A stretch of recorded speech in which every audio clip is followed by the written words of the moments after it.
What's up, everybody? This is Whiskey in the Six. I'm Rob. I'm coming at you guys with my top 6 North American whiskeys of 2018. Now, I tasted a lot of incredible whiskeys this year, especially American whiskeys.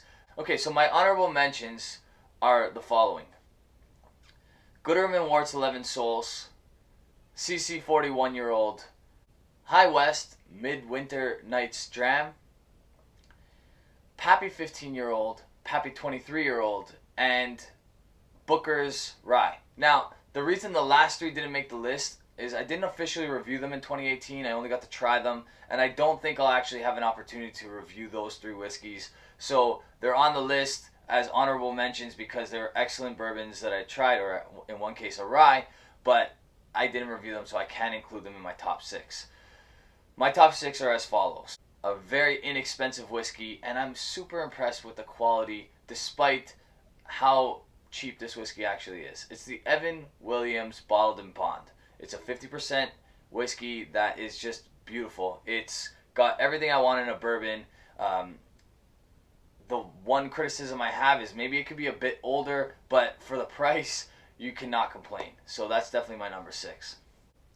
Number 5 is the Pikesville Rye. I really like this stuff. I think it was one of the better ryes I've tried so far this year, and honestly, I'm really curious to see what would happen if Pikesville would go a little bit further in age, because that one's at about 6 years old.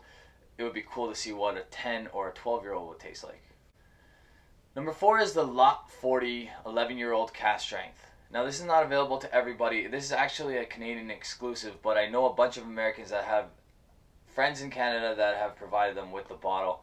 This is incredible stuff. I really, really like it. It's 100% rye whiskey, aged in new oak barrels. The char on this is beautiful. The whiskey is phenomenal. You got to check it out. Number 3 is the Old Rip Van Winkle 10-year-old. I acquired this in a trade. I picked it up from a good friend in California.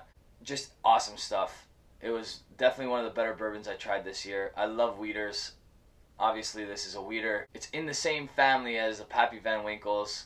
Took a lot of heat for calling this a Pappy a couple times this year, but honestly, really, really good stuff. Number 2 I acquired very early on. I got super lucky. I didn't have to pay secondary prices for it. I found it online, bought 2 of them. It's the William LaRue Weller 2017. I haven't tasted the 2018, so I'm sure that's just as good, if not better, but the 2017 was awesome. It was a caramel bomb. I loved it. Again, it's a wheater. And honestly, it was one of the best whiskeys I've tried this year, aside from being the best bourbon I tried. Number 1 is another American whiskey. It's the Michter's Toasted Barrel Rye. Now, this is pretty inexpensive. It comes out in batches, so you got to grab it when you see it. But it's a barrel-proof rye that's absolutely phenomenal. It probably beat out any other American whiskey I've tried this year. I really, really love this stuff. I honestly highly recommend it. I hope you guys can find it. It's not too expensive. It's actually around the $120 to $150 mark, depending on where you're buying it. But honestly, worth every penny.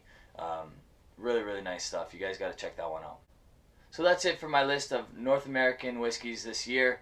I think most of those are affordable, except for, of course, the BTAC stuff. I was lucky basically on every single one of those.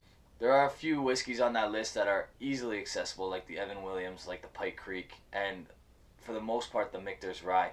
I've heard Michter's Rye Barrel Proof is just as good as the Michter's Toasted Barrel Rye. So really, if you can only pick up the Michter's Rye, then just grab that one. All very, very good. If you like this video, give it a thumbs up. If you really like the video, you guys can click the subscribe button. You guys can check me out on Instagram, Twitter. I have a group on Facebook that I would love to have all you guys jump into. And leave a comment below. I'll get to you. Cheers.